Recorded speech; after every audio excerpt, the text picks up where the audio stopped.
Good morning. I'm Bill Brauch. I'm here today to tell you about my family's monetary commitment to our church.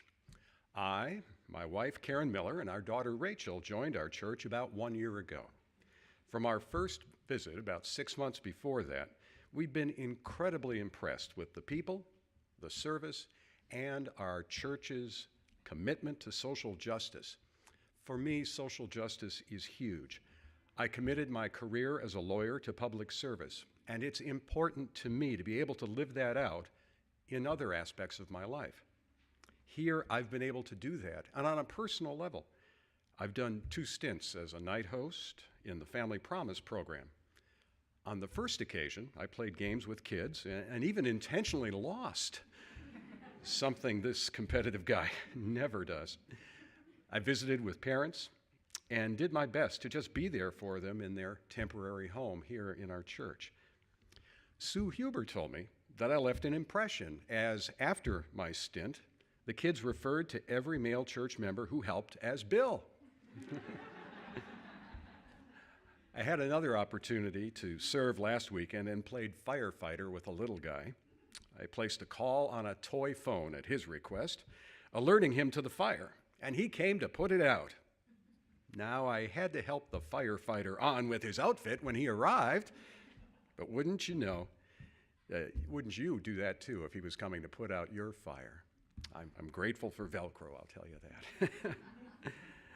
I'm currently a mentor to a student in our coming of age class, and I love the program. It uses introspection and just plain fun to help 8th graders develop their personal philosophies. We explored UU history in a fun game show format featuring donut holes for winners. And we got some donut holes, they were good.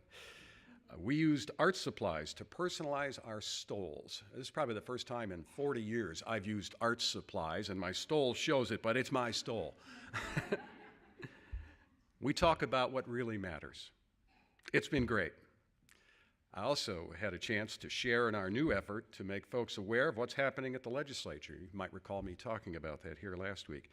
And I put together the list of members of Congress and the legislature for you to use in making calls and sending emails. Karen recently joined the choir, and she's loving it. I loved the choir before, with my wife in it. I love it even more. Rachel is in OWL, our renowned human sexuality class. I've never seen her excited before about coming to anything at a church, but she loves it. And she likes coming to the service too, and not just for the treats in between services.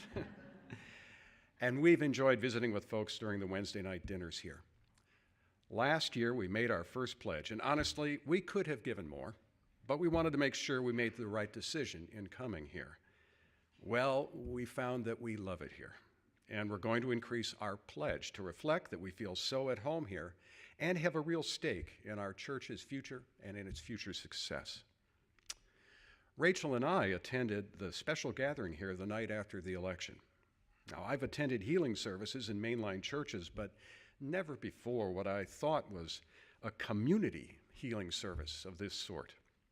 That gathering gave particularly marginalized people a chance to express their fears and concerns before a very packed auditorium here of folks who expressed their caring by coming out that night.